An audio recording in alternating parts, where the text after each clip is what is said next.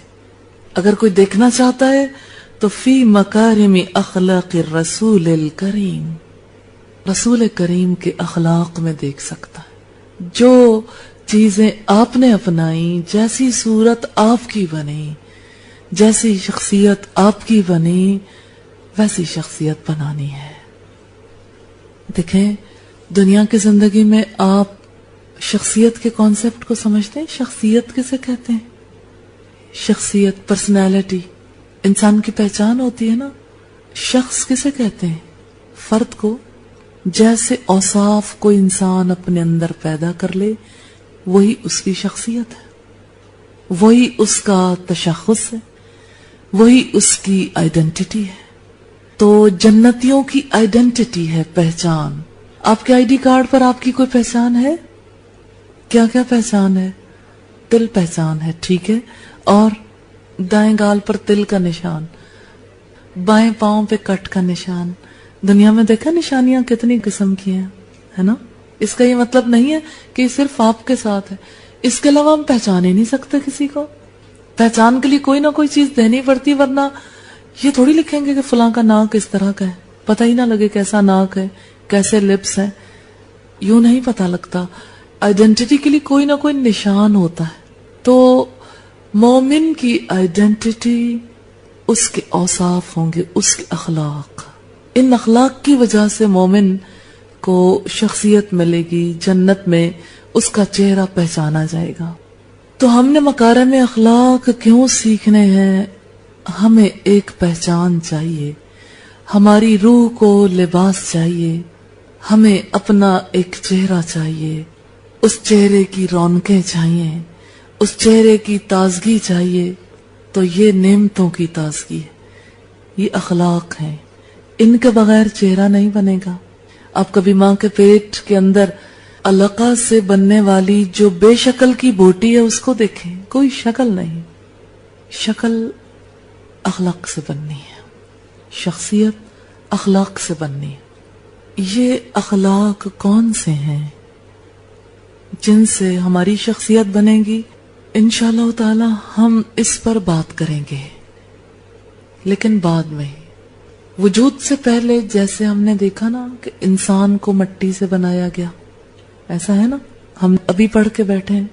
ایسے ہی انسان کا جو خلق ہے نا، اس کے لیے بھی کچھ بیسک میٹیریل ہے، مواد ہے جس سے اخلاق بنتا ہے. اس کے بغیر اخلاق وجود میں نہیں آ سکتا. امام غزالی کہتے ہیں اخلاق کا بیج ایمان ہے. یہ بیج نہیں بو گے تو خلق نہیں بنے گا. کبھی آپ نے دنیا میں دیکھا کوئی پھل بغیر بیج کے پیدا ہو گیا ہو، یا کوئی سبزی یا اجناس میں سے کوئی جنس بغیر بیج کے پیدا ہوئی ہو؟ کوئی چیز بغیر بیج کے پیدا ہوتی ہے؟ نہیں. خلق کے لیے بھی ایک سیڈ چاہیے. یہ سیڈ کس چیز کا ہے؟ ایمان، یقین. کچھ حقائق کو سمجھنا پڑے گا، کچھ چیزیں ذہن میں بٹھانی پڑیں گی، جس کے بعد اخلاق کا معاملہ درست ہو سکتا ہے. یہ کون سے حقائق ہیں جو ہم اپنے ذہن میں بٹھائیں گے؟ اس میں سب سے پہلے ہمیں تخلیق کرنے والے کی ذات ہے. خالق. ہمارا خالق کون ہے؟ جس نے ہمیں یہ جسم کا پہناوا دیا وہ کون ہے؟ وہ کیسا ہے؟ تو وہ اللہ ہے، ایک ہے. اس جیسی صفات کسی کی نہیں. اس نے مجھے بھی پیدا کیا، ساری مخلوقات کو پیدا کیا. اس نے زمین اور آسمان کو پیدا کیا. وہ کیسا ہے؟ وہ نور ہے. اللہ نور السماوات والارض. اللہ زمین اور آسمان کا نور ہے، زمین اور آسمان کی روشنی ہے. تو ہمارا پھر تعلق کس سے ہے؟ ہم مخلوق ہیں، وہ ہمارا خالق. اور ہم کی بجائے اب ہم کیا صیغہ یوز کریں گے؟ کیا لفظ؟ میں مٹی سے بنی، میرا خالق نور ہے، میرا خالق اللہ ہے. اللہ نے مجھے اپنے ہاتھوں سے بنایا، لیکن وہ مجھے حکم دیتا ہے کہ میں اپنے اخلاق کے لیے خود کوشش کروں. ایک اللہ کو کہاں سے پہچانے؟ ایٹم سے پہچان لیں. ایٹم سے کیسے پہچانیں گے؟ اس کا سسٹم بتاتا ہے. بیچ میں ایک نیوکلیس، ارد گرد الیکٹرانز. عبادت ہو رہی ہے، ہمیں سکھایا جا رہا ہے گھومو گھومو گھومو. پھر کعبے میں دیکھ لیں کیا ہوتا ہے بیت اللہ میں. یہ ایٹم کی کہانی نہیں ہے. کعبے میں گھومو گھومو گھومو. طواف. تو اب طواف کو ایک چھوٹے سے ذرے میں دیکھ سکتے ہیں. بیت اللہ کا جب طواف ہوتا ہے نا، کس طرح سے ہوتا ہے؟ جس کی چاہت نہ ہو وہاں پہنچ نہیں سکتا. چاہت کے بغیر اللہ قبول ہی نہیں کرتا نا. چاہت کے ساتھ وہاں پہنچتے ہیں اور دل اس گھر والے کے ساتھ اٹک جاتا ہے. اپنی ساری خامیاں، خرابیاں، اپنی غلطیاں، اپنے گناہ یاد آتے ہیں اور دل کے اندر ایک شگاف، ایک سوراخ سا ہو جاتا ہے. وہاں سے اتنا پانی نکلتا ہے، اتنا پانی جو آنکھوں سے بہتا چلا جاتا ہے. ایسے ہی آپ دیکھیں کہ دل کے اندر سے جب غلطیوں کا احساس ابھرتا ہے نا، تو آنکھیں آنسو بہاتی ہیں، رونگٹے کھڑے ہو جاتے ہیں، خوف آتا ہے. یہ دل کی روشنی ہے. دل روشن ہو گیا نا، اسے پتہ لگ گیا ایک ایک چیز نظر آنے لگ گئی، خرابیاں، خامیاں، سب. یہ ایک ٹوٹا ہوا دل ہے جس سے رب کا تعلق پھوٹ رہا ہے. ایٹم میں دیکھیں آپ، ایٹم کو جب توڑا گیا تو کیا نکلا؟ Light, energy. انرجی کیا ہے؟ لائٹ. اقبال کہتا ہے لہو خورشید کا ٹپکے اگر ذرے کا دل چیرے ہیں. سورج کے اندر بھی یہی کام جاری و ساری ہے. سورج میں کیا ہو رہا ہے؟ ایٹم ٹوٹ رہے ہیں، اٹامک انرجی. اس کی روشنی ہم تک پہنچتی ہے. ساری دنیا کی ایک ایک چیز پکار پکار کر کہہ رہی ہے ہمیں جس نے پیدا کیا، اس نے مقصد کے ساتھ پیدا کیا، اس نے ہمیں ہمارے جینے کے لیے ایک قانون، اصول، ضابطہ دیا. ساری دنیا میں ہر چیز کے اندر اگر ہم دیکھنا چاہیں ایک رب کا تصور ملتا. سینے میں دل دیکھیں کتنے ہیں؟ ایک. قوت، پاور کا سینٹر ہمیشہ ایک ہوتا ہے. ایٹم کا نیوکلیس ایک ہے. اللہ کی ذات ایک ہے. ایک اللہ اور سب کے اس کے ساتھ تعلقات، لیکن ہر ایک کے اپنے اپنے. تو اللہ کی ذات کے اندر کتنی صفات موجود ہیں، کتنے اس کے اختیارات ہیں. وہ ذات کامل ہے، لیکن اس ذات کے ساتھ تعلق کی وجہ سے دل روشن ہوتا ہے. جیسے دیے سے دیا جلتا ہے نا، تو اللہ کی روشنی کی وجہ سے انسان کا دل روشن ہوتا ہے. یہ انسان کا اپنے رب سے تعلق ہے. اور پھر انسان کو دیکھیں آپ پہلی بات لکھیں گے، یہ جو بیسک کانسیپٹس ہیں اس کی ہیڈنگ یہی دے لیں، اللہ خالق ہے ہر چیز کا. دوسری چیز آپ لکھیں گے انسان. اللہ نے پیدا کیا، نہیں تھا، اب ہے، نہیں رہے گا، پھر ہوگا. 4 باتیں. کیف تکفرون باللہ، کیسے تم اللہ کا انکار کرتے ہو؟ تم تو مردہ تھے، پھر تمہیں زندہ کیا، پھر تم مر جاؤ گے، پھر دوبارہ زندہ کرے گا. یہ انسان کی پوری لائف کی کہانی ہے. انسان کو اللہ نے پیدا کیا، اسے اختیار دے دیا. چاہو تو اپنی فطرت پر لوٹ آؤ، رب کا راستہ اختیار کر لو، اور چاہو تو اس راستے سے نکل جاؤ. اسی میں انسان کا امتحان ہے. اب دیکھیں، جیسے ابھی ہم پہلے بات کر رہے تھے نا کہ اللہ نے جب ہمیں مٹی سے بنایا نا، اسے کسی کی ہیلپ کی ضرورت نہیں تھی، شکل بنی بنائی مل گئی. اب ہم نے اپنے ایمان کے ساتھ یہ کوشش کرنی ہے کہ ہم اپنی مانوی شکل بنا لیں، وہ شکل، وہ حیت، وہ چہرہ جو جنت میں ہمیں ملنے والا ہے، جنت میں جس کے ساتھ ہمیں بسایا جائے گا. ہماری وہ شخصیت ہے جو رسول اللہ صلی اللہ علیہ وسلم کی شخصیت کے پیمانے میں ڈھلنی چاہیے. اس کے بغیر جنت نہیں ملے گی، غیر ممکن ہے. اپنی مرضی کر لیں، امتحان ہے، کر سکتا ہے انسان. خواہش کے پیچھے بھاگ لیں، بھاگ سکتے ہیں، امتحان ہے انسان کا. اور ایک انسان چاہے تو رب کے پیچھے بھاگ لے. کہانی بس اتنی ہی ہے، اللہ کے پاس سے انسان آیا ہے اور اللہ کے پاس جانا ہے. جب آیا تھا صحیح شکل لے کے آیا، جب جانا ہے تو خلق لے کر جانا ہے. اس خلق کے لیے امتحان ہے، ان عادات کو اپنانے میں امتحان ہے. اللہ تعالیٰ کہتے ہیں نا، خلق الموت والحیات لیبلوکم ایکم احسن عملا. موت اور زندگی کو بنایا، خلق پیدا کیا. ایک زندگی کی تخلیق ہے، ایک موت کی بھی تخلیق ہے. اللہ نے موت کو بھی پیدا کیا ہے، موت اور زندگی کو بنایا. لیبلوکم، تاکہ تمہیں آزمائے. ابتلا، امتحان، امتحان میں مبتلا کر دے. ایکم احسن عملا، ایکم تم سب میں سے کون ہے، احسن بہت اچھا ہے، بڑے حسین ہے، عملا عمل اچھے عمل کرنے والا کون ہے. یہ ہے انسان کا امتحان. تو انسان نے اس دنیا میں کیا کرنا ہے؟ امتحان میں کامیابی حاصل کرنی. ٹیسٹ ہے، ٹیسٹنگ فیز میں ہے. اب آپ دیکھیں کہ بیرونی ڈھانچہ بنا ہوا ہو نا، ڈھانچے کے اندر اگر اس کی اصل روح موجود نہیں ہے تو ڈھانچہ کام نہیں آتا. ایک بچہ، پوری شکل و صورت والا بچہ ماں کے پیٹ سے جنم لیتا ہے، اس کا جسم کامل ہے لیکن اس کے اندر روح نہیں ہے. پھر اس کا کیا کرتے ہیں؟ وہ کیا رہ گیا؟ بچہ کیا رہ گیا؟ مٹی. پھر اس کو مٹی کے حوالے کر دیتے ہیں.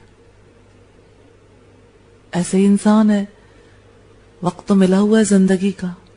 اگر اپنے آپ کو ہم نے جنت کے قابل نہ بنایا، مٹی میں جانے کے بعد جب اٹھائے جائیں گے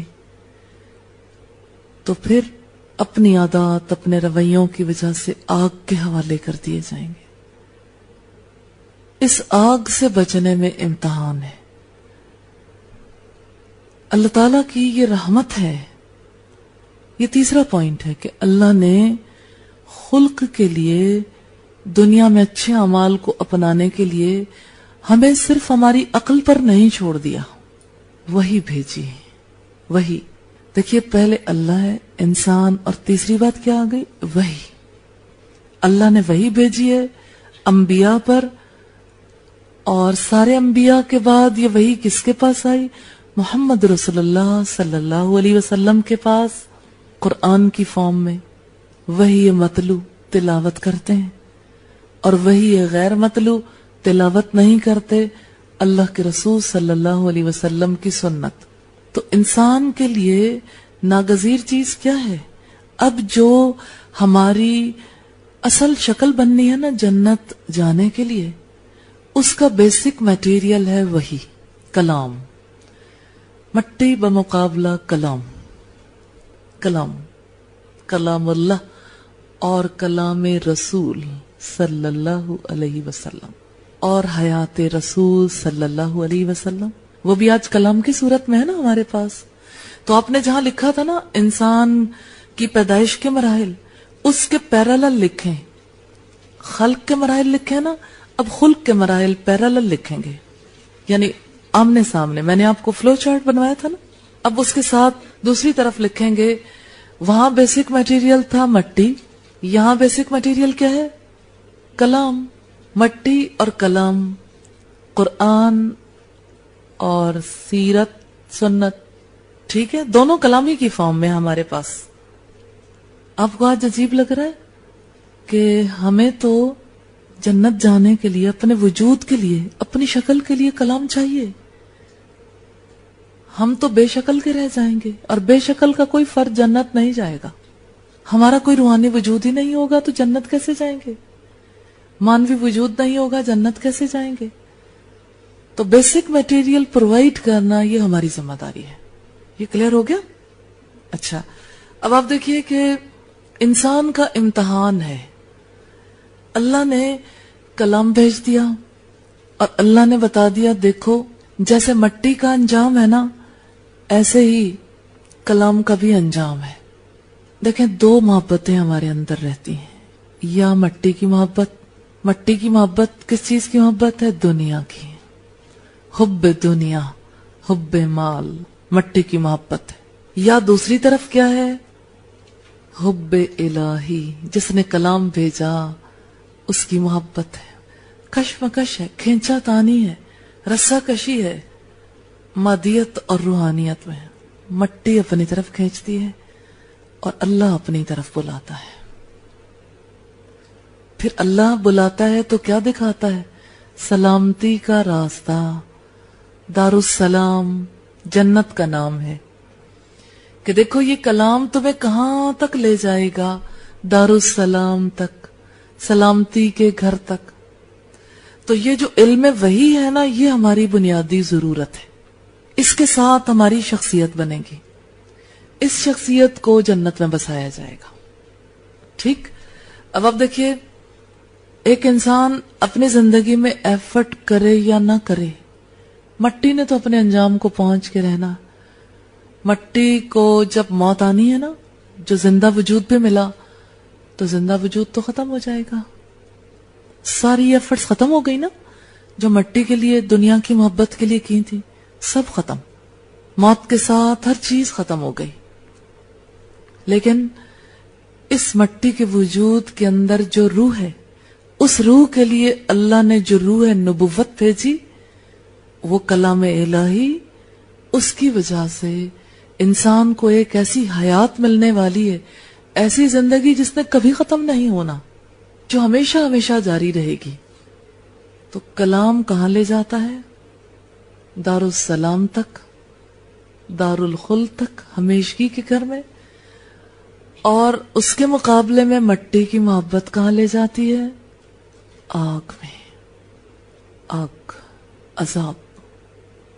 تو دنیا کی زندگی میں اللہ تعالیٰ نے وہی بھیج کر ہم پر کیا واضح کر دیا کہ انسان ہر موڑ پر سوچتے ہوئے، کہتے ہوئے، سنتے ہوئے، دیکھتے ہوئے، اعضاء سے کام کرتے ہوئے، ہر موڑ پر امتحان میں ہے.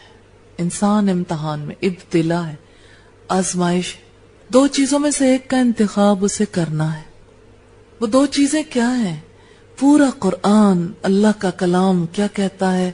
کیسے بن جاؤ؟ کیا بنانا چاہتا ہے کلام؟ متقی، تقوی بنیادی چیز ہے. متقی بنانا چاہتا ہے نا کلام.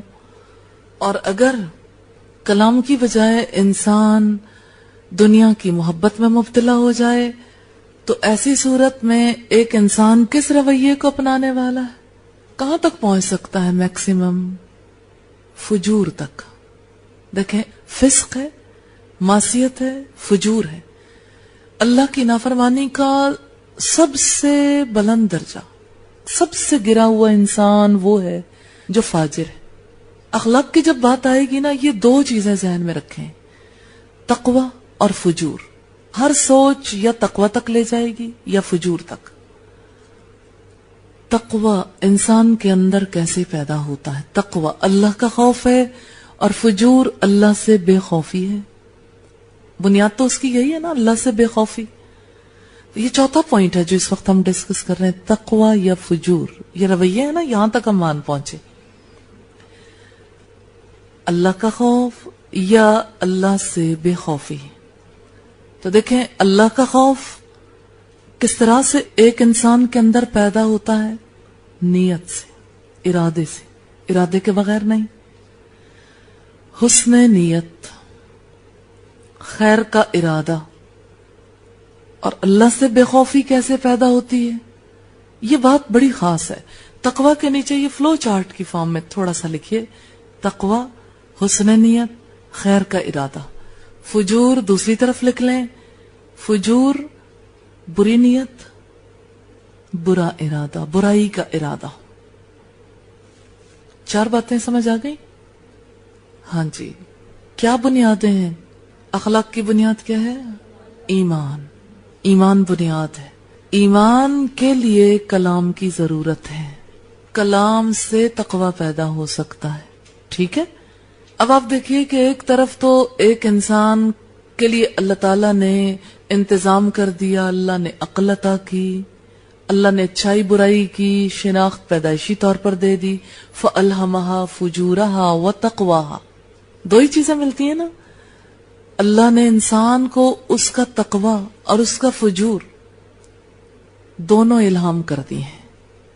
اس کے لیے بہتر کیا ہے، اس کے لیے خراب کیا ہے، اس کے لیے اچھا کیا ہے، برا کیا ہے، اللہ نے اس کو الہام کر دیا.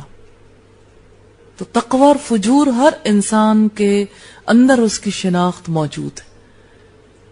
فطری چیز ہے، اللہ کی طرف سے یہ انتظام موجود ہے. عقل اور تقوی اور فجور کا الہام. یہ کلیئر ہو گئی بات؟ ٹھیک.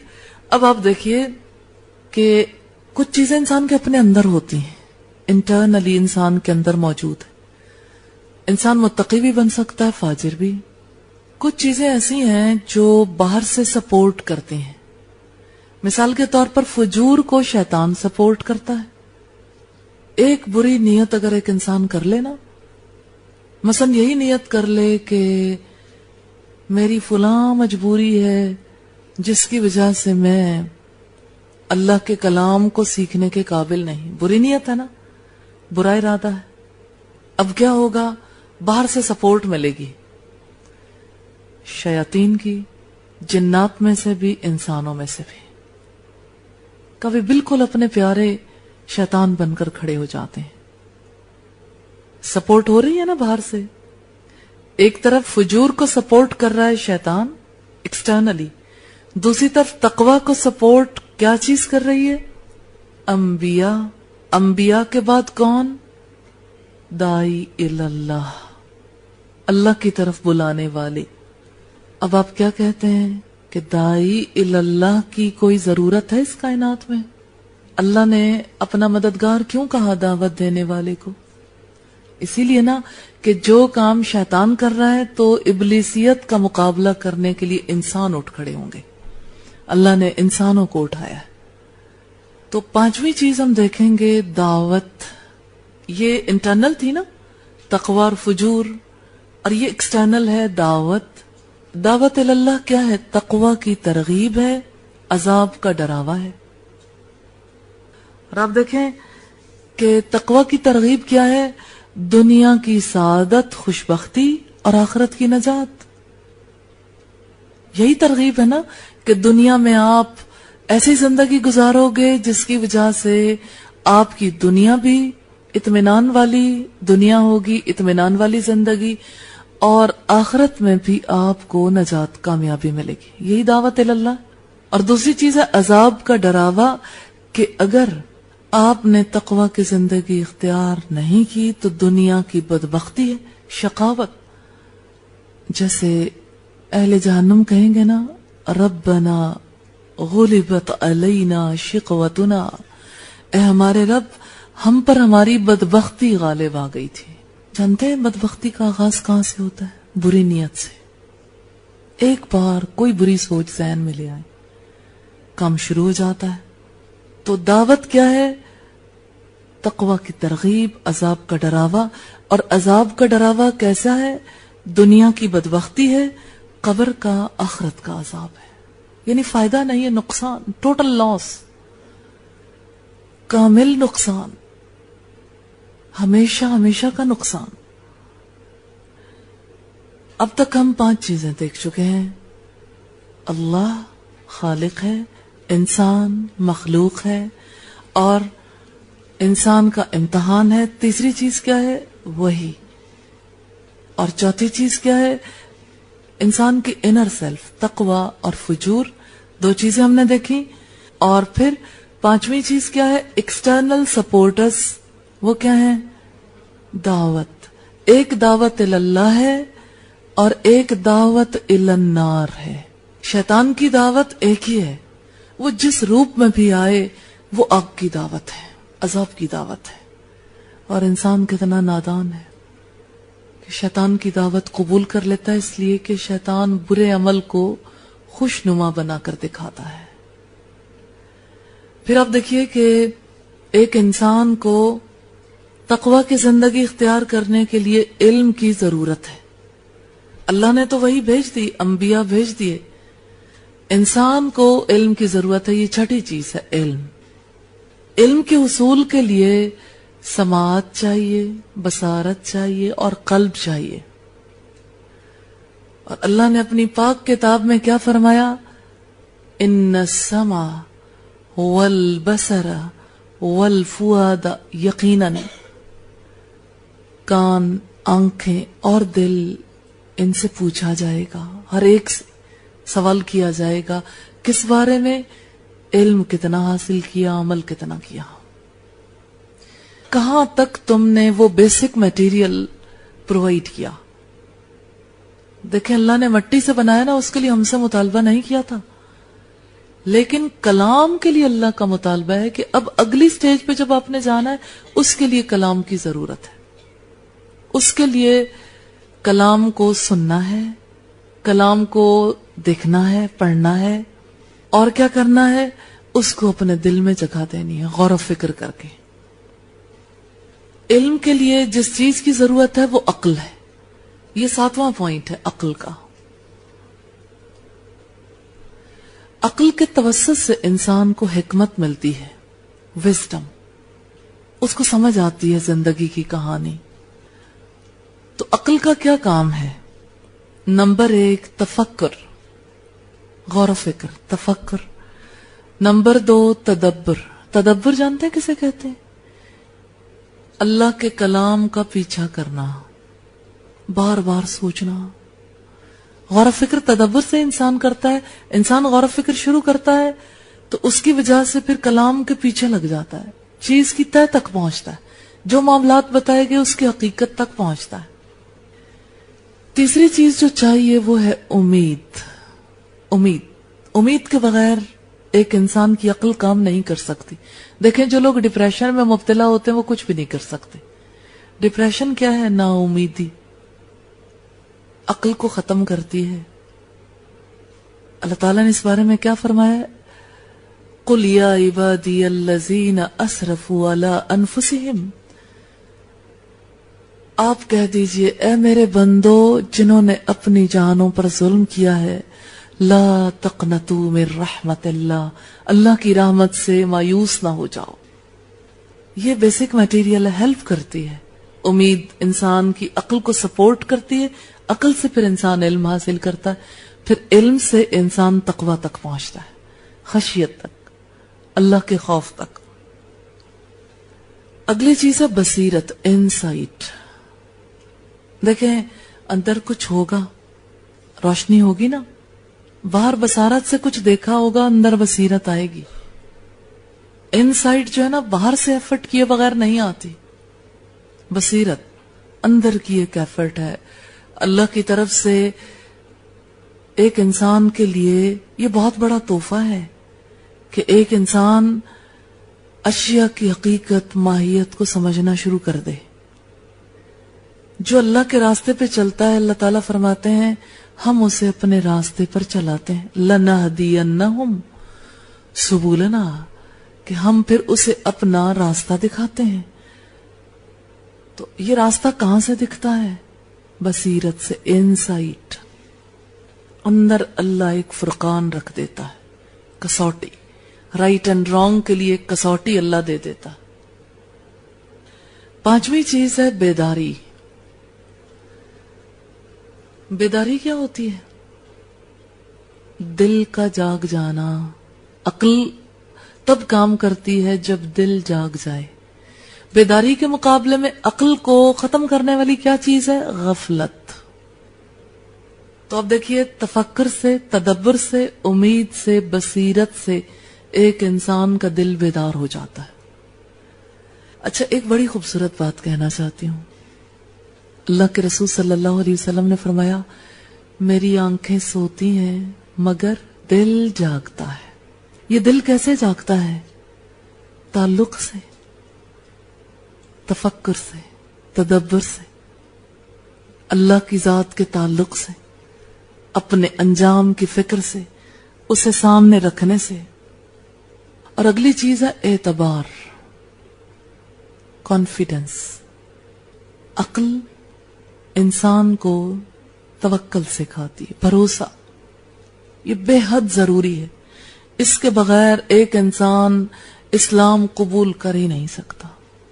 اب آپ دیکھیے کہ یہ 6 چیزیں ہیں جو انسان کو حکمت عطا کرتی ہیں.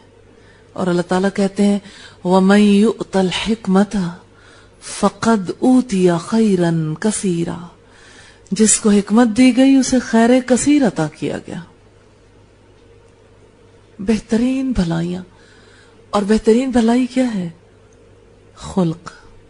ایک انسان اچھی عادت حکمت سے اپناتا ہے، اس کو سمجھ آ جاتی ہے کہ یہی میری سب سے بڑی ضرورت ہے.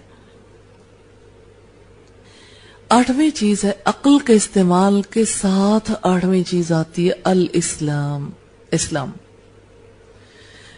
اسلام کیا ہے؟ اندر کی تبدیلی کا نام ہے کہ ایک انسان اپنے سارے معاملات، اپنا سب کچھ اللہ کے حوالے کر دے. قل ان صلاتي ونسكي ومحياي ومماتي لله رب العالمین. کہہ دیجئے یقیناً میری نماز، میرے مراسم عبودیت، میری قربانیاں، میرا جینا، میرا مرنا سب اللہ رب العالمین کے لیے ہے. پھر کیا پتا چلا؟ اسلام کس چیز کا نام ہے؟ سپردگی، حوالگی. کہ ایک انسان اپنے مال پر اپنا نہیں رب کا حق سمجھ لے، اپنی صلاحیتوں پر اپنا نہیں رب کا حق، قوتوں پر اپنا نہیں رب کا حق. پھر فیصلہ کسی اور سے نہیں لینا، فیصلہ پھر اللہ سے. جہاں بھی فیصلہ کن موڑ آئے تو حضرت ابراہیم علیہ السلام کو یاد کر لینا چاہیے. انی ذاہب الی ربی، میں اپنے رب کی طرف جاتا ہوں. اللہ کی طرف انسان کیسے جا سکتا ہے؟ عقل سے، شعور سے. پھر اللہ سے فیصلے لیتا ہے انسان. تو یہ اندر کی تبدیلی اسلام لے کے آتا ہے. اندر کی تبدیلی کیسے آتی ہے؟ اب دیکھیں 2 طرح کی تبدیلیاں ہوتی، ایک تقوی، ایک فجور. جو اسلام قبول کرتا ہے، جو اپنا آپ اللہ کے حوالے کرتا ہے، وہ متقی بن جاتا ہے، اللہ کا خوف رکھتا ہے. اور جو ایسا اسلام قبول کرے جس میں اللہ کے حوالے نہیں کرتا اپنے آپ کو، وہ فجور کے راستے پہ چل نکلتا ہے. بہت دفعہ ذہن میں آتا ہے نا یہ کہ سب لوگ اسلام قبول کرتے ہیں، پھر اتنے نافرمانی کے کام کیسے کرتے ہیں؟ حوالے نہ کرنے سے. اب دیکھیں آپ نے پہلا کام کیا کیا ہے؟ سپردگی کیا ہے نا. الحمدللہ اس کورس کو جوائن کرتے ہوئے اگر سپردگی نہ ہوتی تو کیا ہوتا؟ پھر آپ یہ سب کچھ نہ سیکھ سکتے. پھر آپ کس راستے پہ چلتے؟ فجور کے. ایک تقوی کا راستہ ہے، ایک فجور کا راستہ ہے. 9واں پوائنٹ ہے دین. اسلام قبول کرنے کے بعد انسان دین کے راستے پہ آتا ہے. اور 10واں پوائنٹ ہے ایمان. ایمان کیا ہے؟ انسان کی فطرت. یقین کر لینا فطرت ہے، شک کرنا فطرت کے خلاف ہے۔ دیکھیں جو انسان شک کرتے ہیں نا کیسے رب کے راستے سے نکل جاتے ہیں، دنیا کی زندگی بھی برباد ہو جاتی۔ شک انسان کو ٹینشن میں مبتلا کرتا ہے، ٹینشن ڈپریشن کی طرف لے جاتی ہے۔ شک کانٹا ہے، اللہ تو اپنے کلام میں سب سے پہلے اس کانٹے کو نکال کر باہر رکھتے ہیں۔ ذالک الکتاب لا ریب فیہ، یہ وہ کتاب ہے جس میں کوئی شک نہیں ہے۔ تو ایمان فطرت ہے، جو انسان ایمان قبول کرتا ہے، ایمان کے لیے کوشش کرتا ہے، یقین کے لیے کوششیں کرتا ہے، وہ اپنی فطرت پر آتا ہے۔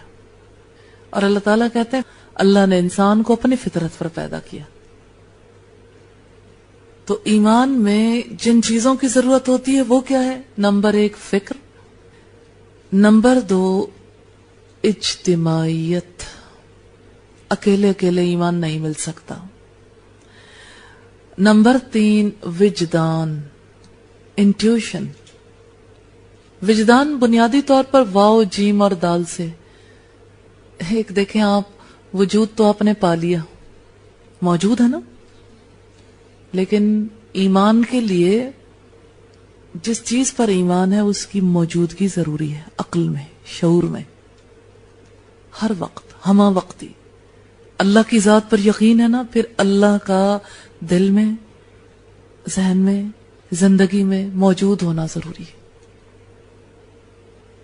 تو جو انسان کسی موقع پر اللہ کو موجود نہیں پاتا اپنی سوچ میں، اپنے احساس میں، تو اللہ تعالیٰ کیا کہتے ہیں؟ وَلَا تَكُونُوا كَالَّذِينَ نَسُوا اللَّهَ، ان لوگوں کی طرح نہ ہو جانا جنہوں نے اللہ کو بھلا دیا، فَأَنسَاهُمْ أَنفُسَهُمْ، تو اللہ نے انہیں ان کی جانیں بھلا دی۔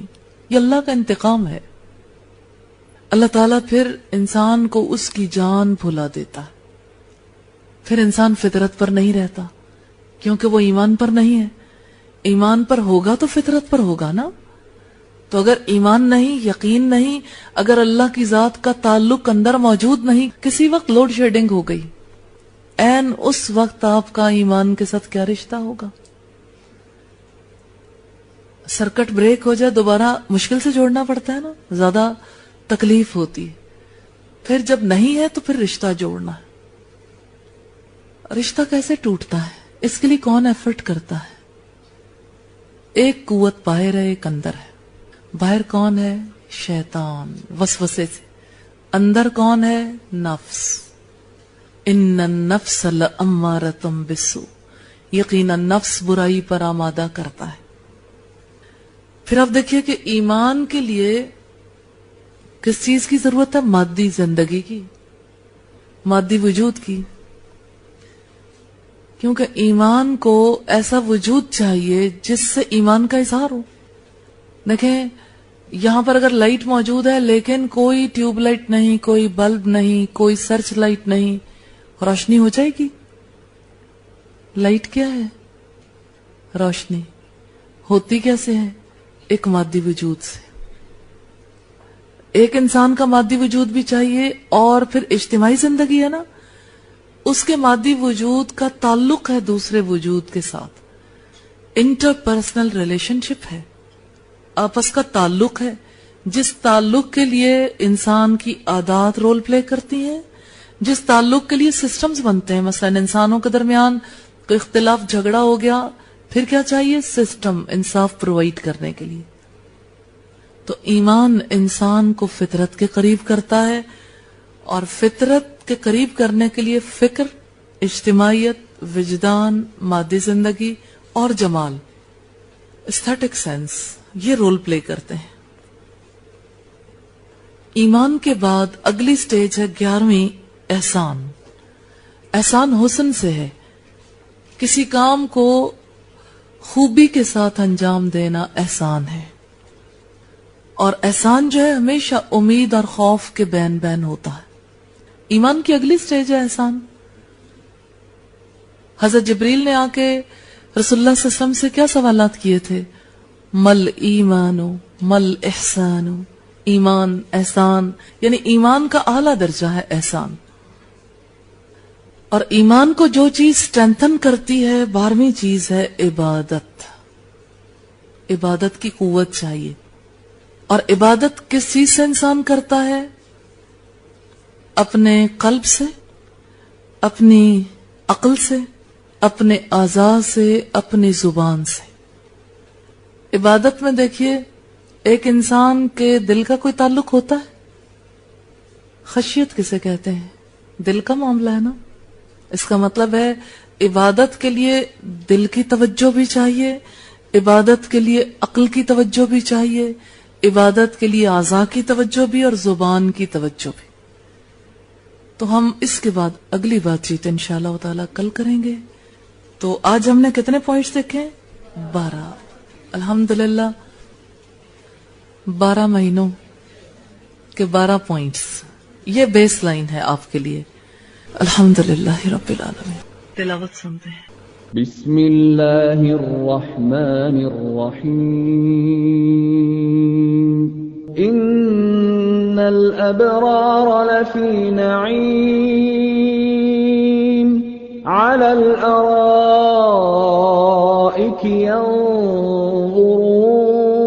ينظرون تعرف في وجوههم نظرة النعیم.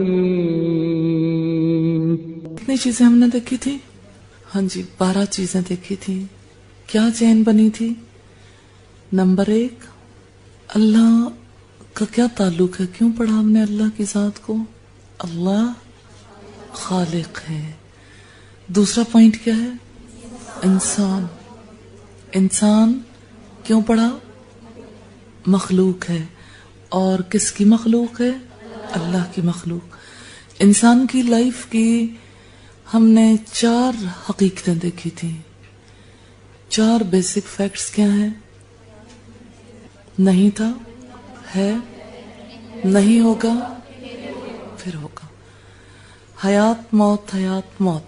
جب ہم بات کرتے ہیں اور نہیں تھا، ہے، نہیں ہوگا، ہوگا، اس میں کیا ڈفرنس ہے؟ دونوں میں بات تو ایک ہی ہے. ریئلائزیشن نہیں ہوتی اپنی لینگویج میں نا. جتنا ہم سمپلیفائی کر کے دیکھتے ہیں اتنا زیادہ ہمیں ریئلائزیشن ہوتی ہے. لیکن ٹرمز اس کے لیے یہی ہیں: موت، زندگی، موت، زندگی، باس بعد الموت، ہمیشہ کی زندگی.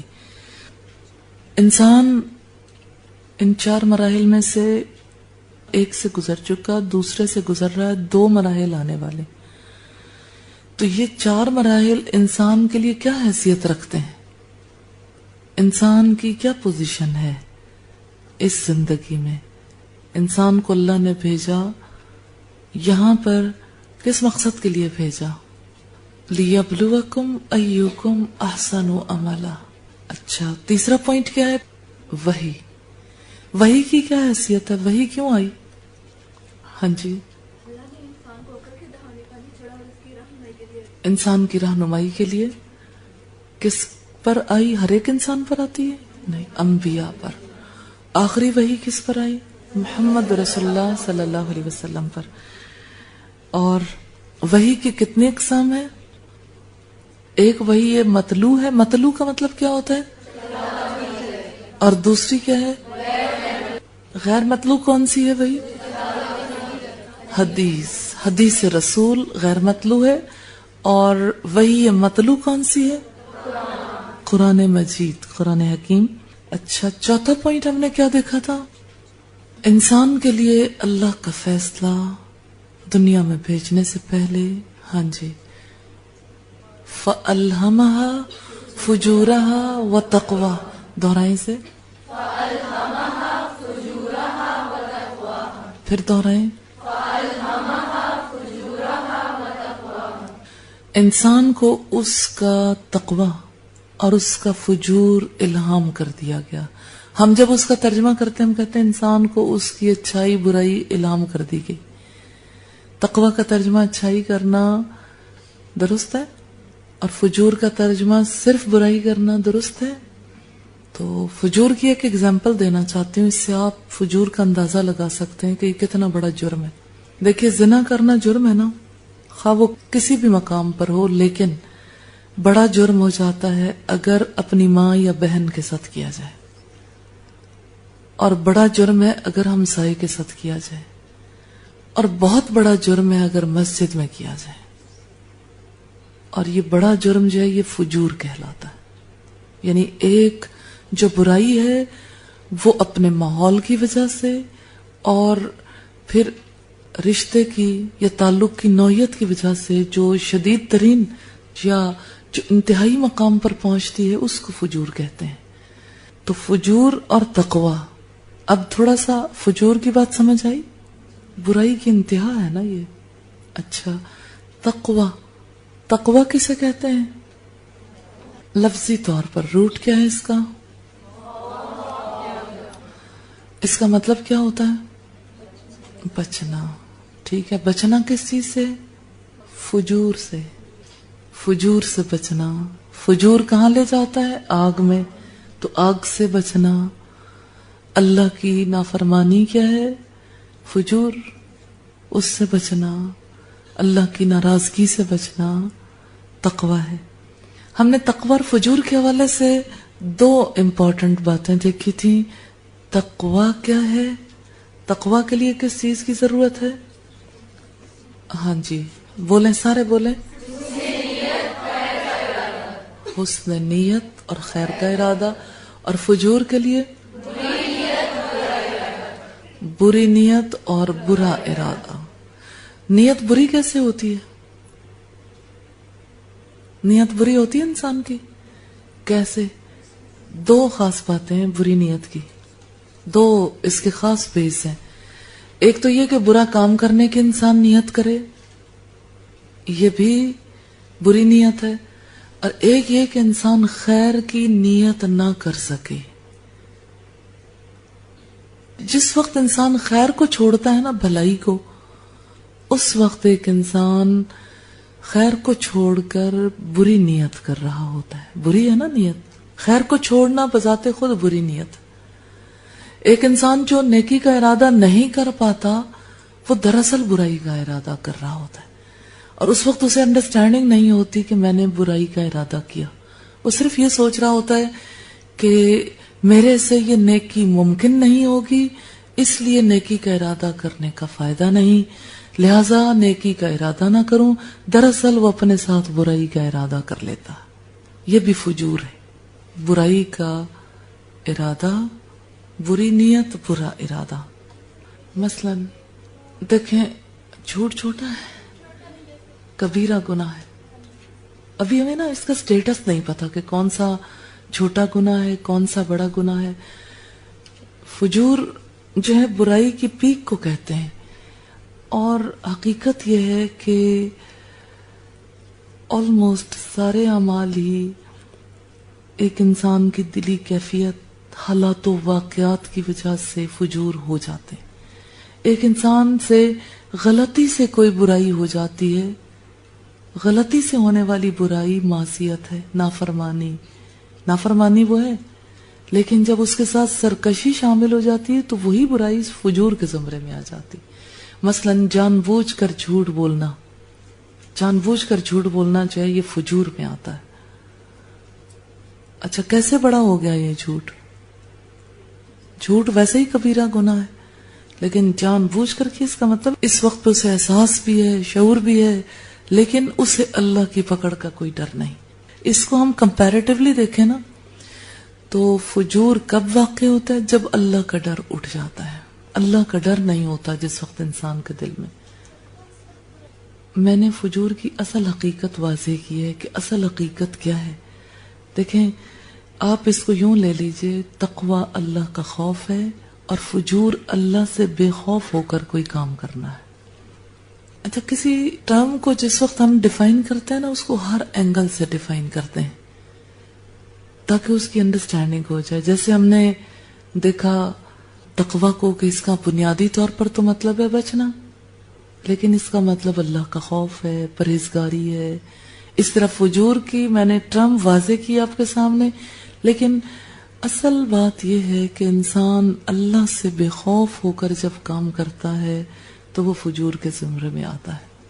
فَأَلْهَمَهَا فُجُورَهَا وَتَقْوَاهَا، اسے اس کی نیکی اور بدی الہام کر دی، تقوی اور فجور. اسے اللہ کا خوف اور بے خوفی کے کام الہام کر دیے. انسان کو پتہ لگتا ہے خوف کے تحت کون سے کام ہوتے ہیں اور بے خوفی کے ساتھ کون سے ہوتے ہیں. 5واں پوائنٹ کیا تھا؟ اب دیکھیے الہام کہاں ہوتا ہے؟ اندر. تقوی کے کام کون انجام دیتا ہے؟ ایک انسان خود. پھر ایک انسان برے کاموں سے بچتا ہے، فجور سے بچتا ہے، کون کرتا ہے؟ خود. لیکن خود اپنی ذات کی اصلاح کرنے کے بعد ذمہ داری کیا ہے؟ ہاں جی کیا ہے؟ دعوت. دعوت دعوت کیا ہے؟ بولیں سب بولیں. تقوی کی ترغیب اور عذاب کا ڈراوا. اچھا تقوی کی ترغیب دینا کیا ہے؟ دنیا کی سعادت اور آخرت کی نجات. اچھا اور عذاب کا ڈراوا کیا ہے؟ دراصل دنیا کی بدبختی اور قبر اور آخرت کے عذاب کا ڈراوا ہے. ٹھیک ہے. 6واں پوائنٹ کیا ہے؟ علم. علم کن سورسز سے حاصل کیا جاتا ہے؟ ٹھیک. کیا ان تینوں کی پوچھ گچھ ہونے والی ہے؟ کوئی آیت سنائے گا آپ میں سے؟ ہاں جی.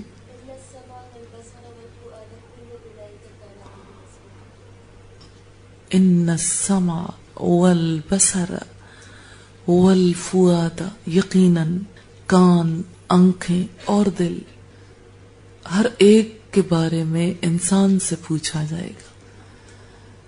تو علم کے جتنے سورسز ہیں ان سورسز کے حوالے سے انسان کو بہت زیادہ الرٹ رہنے کی ضرورت ہے. 7واں پوائنٹ کیا تھا؟ علم کے حصول کے لیے کس چیز کی ضرورت ہے؟ کیا ان پوائنٹس میں آپ کو کوئی منطقی لاجیکل سیکوینس مل رہا ہے؟ ربط ملتا ہے؟ ہاں جی. علم کے حصول کے لیے عقل کا استعمال ہے. تو عقل کے لیے ہم نے دیکھا تھا کیا کیا اس کے طریقے استعمال کے. اونچی بولیں.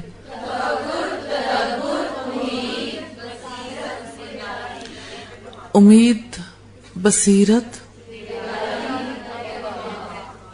اعتبار. ٹھیک ہے. ان 6 کاموں کے توسط سے انسان کو کیا چیز ملتی ہے؟ حکمت. آپ کو چاہیے وزڈم. وزڈم جس کو ملا رب کیا کہتا ہے؟ ہاں. وَمَن يُؤْتَ الْحِكْمَةَ فَقَدْ أُوتِيَ خَيْرًا كَثِيرًا. خیر کثیر چاہیے. دنیا کی زندگی میں خیر کی ضرورت ہے. ایک انسان جب اچھائی کی نیت کرتا ہے نا، حکمت کے ساتھ کرتا ہے، غور و فکر کے ساتھ، تدبر کے ساتھ. ایک انسان جب برائی کی نیت کرتا ہے تو حکمت سے خالی ہوتا ہے، نہ غور و فکر، نہ شعور ہے، نہ تدبر کیا، تو ظاہر ہے کہ پھر برا کام ہو جاتا ہے. اچھا 8واں پوائنٹ کیا ہے؟ اسلام. اس کا مطلب یہ ہے کہ ان کانسیپٹس کے بعد علم کی ضرورت ہے ان تک رسائی کے لیے اور عقل کا استعمال ہے، تب جا کے اسلام قبول کر سکتے ہیں، تب جا کے اسلام کی حقیقت کو سمجھ سکتے ہیں. اسلام اس کے بغیر سمجھ آنے والا نہیں ہے. اسلام کا روٹ کیا ہے؟ مطلب اس کا کیا ہوتا ہے؟ 2 اس کے میننگز ہیں. کیا کیا؟ سپردگی اور دوسری، اور اس کے علاوہ سلامتی. انسان نہ دنیا میں سلامت رہ سکتا ہے نہ آخرت میں سلامت رہ سکتا ہے اللہ کے حوالے کیے بغیر. کس کس چیز کو؟ اپنے سماعت، اپنی بصارت اور اپنے قلب کے معاملات کو. ٹھیک ہے. اچھا اسلام قبول کرنے کے بعد انسان پر اس کا اثر کیا پڑتا ہے؟ اسلام اندر کی تبدیلی مانگتا ہے. اندر کی تبدیلی، فقط ظاہری تبدیلی نہیں. اور اندر کی تبدیلی 2 طرح سے آتی ہے، تقوی یا فجور، جو فطری طور پر اللہ نے الہام کر رکھی ہیں. اچھا تقوی اور فجور کے حوالے سے ہم نے یہیں پہ اسلام کے حوالے سے 3 کیفیات دیکھی تھی نفس انسانی کی. وہ کون کون سی کیفیات ہیں؟ ایک انسان جب اللہ سے ڈرتا ہے تو اس کا نفس مطمئن ہوتا ہے. ایک انسان جب اللہ کی نافرمانی کرتا ہے تو اس کا نفس سرکش ہوتا ہے اور برائی کا حکم دیتا ہے. ایک انسان جب برائی کر گزرتا ہے دوسری صورت بھی سامنے آتی ہے، نفس ملامت کرتا ہے. تو نفس کی کتنی کیفیات ہو گئیں؟ 3. کون کون سی؟ نفس امارہ، نفس لوامہ، نفس مطمئنہ. چلیے اس کو ہم تھوڑا سا ڈیٹیل سے دیکھیں گے. 10واں پوائنٹ ہے ایمان. ایمان دراصل کس چیز کی چینج کا نام ہے؟ پہلی چیز ہم نے اس میں 5 پوائنٹس دیکھے تھے. کس چیز کی چینج کا نام ہے؟ فکر کے بدل جانے کا نام ہے. انسان کی فکر نہیں بدلتی تو ایمان نہیں آ سکتا. فکر کی تبدیلی. فکر کس کے بارے میں؟ سب سے پہلے کس کے بارے میں؟ پیچھے چلے جائیں پہلے پوائنٹ پہ. اللہ کی ذات کے بارے میں فکر. اس کو کیا کہتے ہیں؟ اللہ پر ایمان. ٹھیک ہے، اللہ کے بارے میں سوچیں گے، فکر کا ایک ڈھانچہ بنے گا، وہ اللہ پر ایمان ہوگا. اگر ہم اللہ کے فرشتوں کے بارے میں سوچیں گے اور صحیح علم کے مطابق سوچیں گے، پھر ہمارا جو فکری ڈھانچہ بنے گا وہ ہوگا فرشتوں پر ایمان. رسولوں کے بارے میں صحیح علم حاصل کریں گے اور رسولوں کے بارے میں ہماری مائنڈ سیٹنگ ہوگی، جس طرح سے ہوگی اس کو کہیں گے رسولوں پر ایمان. یہ مائنڈ سیٹنگ اپنی چاہت اپنی مرضی کی نہیں، جو رب نے بتایا. میرے کہنے کا مطلب یہ ہے کہ ایک انسان کو انفارمیشن تو ہوتی ہے، اس کو معلومات تو ہوتی ہیں کہ اللہ کے رسول ہیں، آئے ہیں، انسانوں کی اصلاح کے لیے آئے، لیکن یہ اس کی فکر نہیں ہے، انفارمیشن. کیا فکر اور انفارمیشن میں کوئی فرق ہوتا ہے؟ انفارمیشن کسے کہتے ہیں؟ اطلاع یا معلومات. انفارمیشنز معلومات. تو معلومات میں اور فکر میں کیا فرق ہوتا ہے؟ کون سی معلومات ہیں جو انسان کی تھاٹ بن جاتی؟ تھاٹ کیسے بنتی ہے؟ کوئی اس کے درمیان کوئی کام ہوتا ہے؟ ہاں جی، غور و فکر ہوتا ہے. اور کیا ہوتا ہے؟ ہاں جی، معلومات. ایک چیز انسان کے انفارمیشن میں آئی نا، مثلا کسی نے باہر بینر پڑھا، advance diploma in Islamic education میں داخلے جاری ہیں. ٹھیک ہے، معلومات مل گئی، وہ گزر گیا. کیا یہ اس کی فکر بن جائے گی؟ کیسے بنے گی؟ وہ کہتا ہے میں کیا سوچوں، مجھے کیا پتا یہ کیا ہے. پھر وہ کیا کام کرے گا؟ معلومات لے گا، مزید اس کے بارے میں جانے گا. اچھا کیا ہے اس میں، کیا پڑھایا جاتا ہے، کتنے عرصے کا کورس ہے. پھر اسی طرح سے یعنی ایک چیز کے بارے میں پتا چلا، اس کے بعد اس نے اس کے پر خود سے پریشانی اٹھائی سوچ کے، پھر رائٹ سورس سے اس کا علم حاصل کیا، پھر اس نے سوچا کہ ہاں یہ میری ضرورت ہے. اس طرح سے گریجولی ایک انفارمیشن انسان کی تھاٹ بن جاتی ہے. تو انفارمیشن جو ہے تھاٹ بننے کے لیے علم کی ضرورت ہے، نمبر 1. نمبر 2، علم کے مطابق غور کرنے کی ضرورت ہے، غور و فکر کرنے کی ضرورت ہے. دوسری چیز ہے وجدان، انٹیوشن کہتے ہیں اسے. جس چیز پر انسان بہت غور و فکر کرتا ہے اس کے ایسے پہلو کھلنے شروع ہو جاتے ہیں جو عام حالات میں نہیں کھلتے. ایسا نہیں ہوتا کہ جس پر انسان سوچتا رہے وہ کہتا ہے اوہ اچانک میرے ذہن میں فلاں خیال آ گیا. یہ اچانک نہیں ہوتا، پیچھے مائنڈ مصروف ہوتا ہے. تو ایمان جو ہے کنٹینیوس سوچ کا نام ہے، فکر کا نام ہے. کنٹینیوس علم حاصل کرنے سے ایمان ملتا ہے، غور و فکر کرنے سے ملتا ہے. اور ایک انسان اپنے فکر کی اس سٹیج پہ پہنچتا ہے جہاں سے اس کے ذہن کی گرہیں کھلنی شروع ہو جاتی ہیں، تو تب ایمان ملتا ہے. یہ وجدان ہے. اسی طرح سے ایمان ملتا ہے اجتماعیت سے. اجتماعیت سے کیسے ملتا ہے؟ ایمان قبول کرنے کے بعد سب سے پہلا فریضہ کون سا ہے؟ الصلاۃ، صلاۃ نا. تو صلاۃ کے لیے پابندی کیا ہے؟ مردوں کے لیے 5 وقت جماعت کے ساتھ پابندی ہے، لیکن دیکھیں آپ خواتین اگرچہ گھروں میں ہوں یا جماعت کے ساتھ پڑھیں، ایک اجتماعی معاملہ بہرحال یہ ہے، کیونکہ ہر صلاۃ کے لیے اذان ہوتی ہے. اجتماعی فعل ہو گیا نا. ایمان اجتماعیت سے ملتا ہے. رمضان کے روزے الگ الگ بھی رکھے جا سکتے ہیں، 1 مہینہ ہے، سارا ماحول پریپیئر ہوتا ہے سب کے سب. اب سوچئے اگر سال میں یہی روزے 12 مہینوں میں رکھنے ہوتے تو ہم دورہ قرآن کر سکتے تھے؟ دورہ قرآن بھی نہیں ہو سکتا تھا. اس کا مطلب یہ ہے کہ اللہ نے ایمان کو اجتماعیت کے ساتھ منسلک کیا ہے. روزے اکٹھے رکھو، نماز کا وقت ایک ہے، پھر اسی طرح سے حج کے لیے ایک وقت مقرر کیا. حج کے دن ایسے ہیں جن کے بارے میں رب العزت نے کیا ہے؟ الحج اشہر معلومات.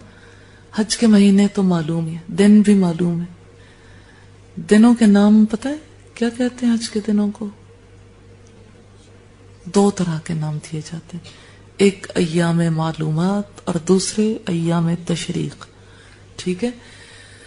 اچھا اب آپ دیکھیے کہ اس کے آگے نام بہت سارے ہیں، لیکن میں صرف یہ کہنا چاہتی ہوں کہ اللہ تعالیٰ نے ایمان کو اجتماعی امور کے ساتھ منسلک کیا ہے. جتنا زیادہ انسان اجتماعی زندگی اختیار کرتا ہے اتنا ہی اس کو ایمان ملتا ہے.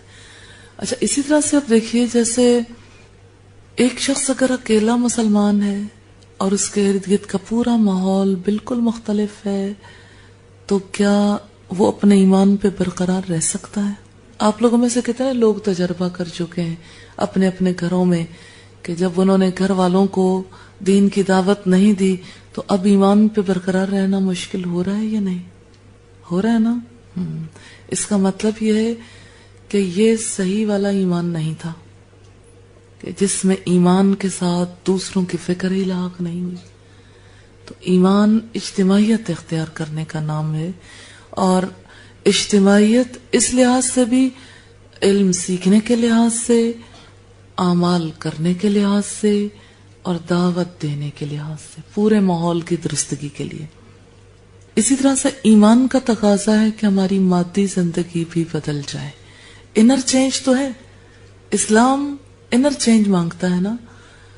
ایمان جو ہے وہ ٹوٹل چینج مانگتا ہے، اندر بھی باہر بھی، پوری لائف بدل جائے، ٹوٹل لائف سٹائل چینج ہو جائے، انسان کی سوچ، انسان کے احساسات، اس کے جذبے لائن اپ ہو جائیں، اور ایک انسان کی گفتگو، اس کی سماعت، اس کی بصارت، یعنی جو کچھ وہ دیکھتا ہے، پھر اسی طرح سے ایک انسان کا خلق، ایک انسان کی ڈیلنگز، ہر چیز جو ہے وہ چینج ہو جائے.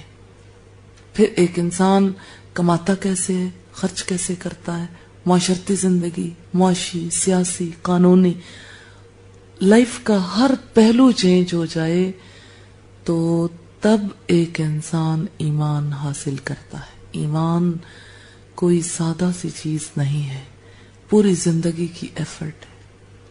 ایک لمحے کے لیے آپ رب کی یاد سے غافل ہوں، آپ کو لگے گا ایمان لٹ گیا ایمان. اگلا پوائنٹ کیا ہے؟ احسان. احسان کسے کہتے ہیں؟ کسی کام کو حسن، خوبی سے انجام دینا. کسی کام کو احسن طریقے سے کیسے کیا جا سکتا ہے؟ آپ چاہتی ہیں پورے کا پورا اقبال ٹاؤن جو ہے وہ اسلام کے رنگ میں رنگا جائے. اب آپ ایک ایمانی کام کرنا چاہتی ہیں، ایمانی عمل ہے نا. اس کے لیے آپ کا دل یہ ہے کہ میں احسان کی روش پر قائم ہو جاؤں، زیادہ اچھے طریقے سے کام کروں. آپ کو کس چیز کی ضرورت ہوگی؟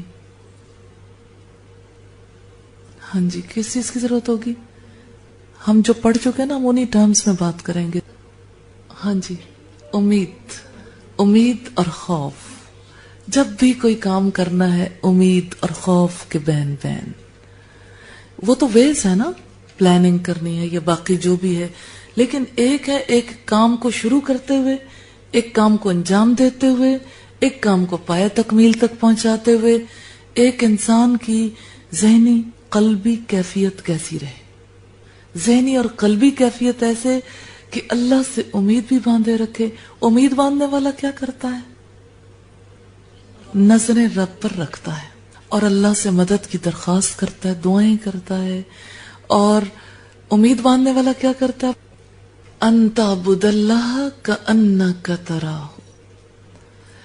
دو باتیں سامنے رکھیں، فَإِن لَمْ تَكُنْ تَرَاهُ فَإِنَّهُ يَرَاكَ. یا تو آپ اللہ کو دیکھتے ہیں، آپ نظریں لگا دیں رب پر. آپ جب رب کی طرف نظریں لگاتے ہیں تو آپ بہترین عبادت کر رہے ہوتے ہیں. بہترین عبادت کا حسن یہی ہے. کیا دعوت دینا عبادت ہے؟ الحمدللہ. اور اگر آپ نظریں نہیں لگا پا رہے تو اللہ کی نظروں کو ضرور محسوس کرنا شروع کر دیں. اچھا آپ دیکھیں، جب انسان کسی پر نظریں لگاتا ہے تو امید ہوتی ہے، جب کسی کی نظروں کو محسوس کرتا ہے تو خوف آتا ہے. اب کلیئر ہوگی بات؟ امید اور خوف. اچھا آپ کون سا رویہ زیادہ اختیار کرنا چاہتے ہیں؟ یعنی دعوت دیتے ہوئے، گھر سے نکلتے ہوئے، راستے میں جاتے ہوئے، کسی سے بات کرتے ہوئے، پلاننگ کرتے ہوئے، کوئی پروگرام رکھواتے ہوئے، کسی پروگرام کی مینجمنٹ کرتے ہوئے، کیسے اپنے دل اور اپنے ذہن کو کہاں رکھنا چاہتے ہیں؟ اللہ کی طرف نظر لگائے ہوئے. پھر اللہ کی طرف نظریں لگانے والا سارا وقت کیا کرے گا؟ سرگوشیاں نہیں کرے گا.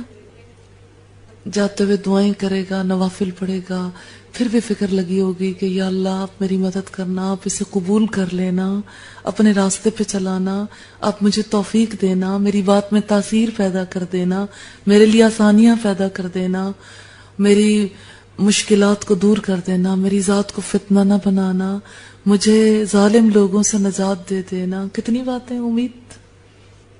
دعوت کا حسن کیا ہے؟ دیکھیں احسان کی بات جو ہے نا ہر جگہ آئے گی. دعوت کا حسن کیا ہے؟ امید اور خوف. یہ بات تو رہے گی، ہر جگہ ہی رہے گی.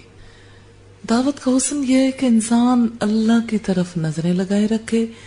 اور دوسری بات یہ کہ اپنے آپ کو صرف امید کی حالت میں رکھنے سے سم ٹائمز انسان قابو میں نہیں رہتا، اس لیے اللہ کی نظروں کو محسوس کرے، پھر خوف آتا ہے. امید اور خوف کے بین بین دراصل کسی بھی کام کے اندر بیوٹی، حسن پیدا ہوتا ہے. اگر خوف زیادہ ہو گیا، ہائے پتہ نہیں کیسے ہوگا. کس کی طرف دیکھا؟ اپنی طرف. اور اپنی طرف دیکھنے کا مطلب جانتے ہیں کیا؟ شرک. اپنی طرف دیکھا، شرک کیا تو آپ اپنی فطرت سے نیچے آ گئے. اور اگر اللہ کی طرف دیکھا پھر آپ اپنی فطرت پر آ گئے. اور آپ نے اللہ کی طرف دیکھا تو آپ کے دل کے اندر امید پیدا ہو گئی. تو پھر کام کیسے کرنا ہے؟ آپ نے سیرت پڑھنی ہے، کیسے پڑھیں گے؟ نظریں کس کی طرف لگانی ہے؟ نارملی انسان کس کی طرف لگاتا ہے؟ امی ہائے اجازت دیں گی کہ نہیں، ابو اجازت دیں گے کہ نہیں، ہسبینڈ اجازت دیں گے کہ نہیں، بچے. دیکھیں آپ کے امی ابو ہیں، میرے ماں بھی ہیں، شوہر بھی ہیں، بچے بھی ہیں، گھر بھی ہیں.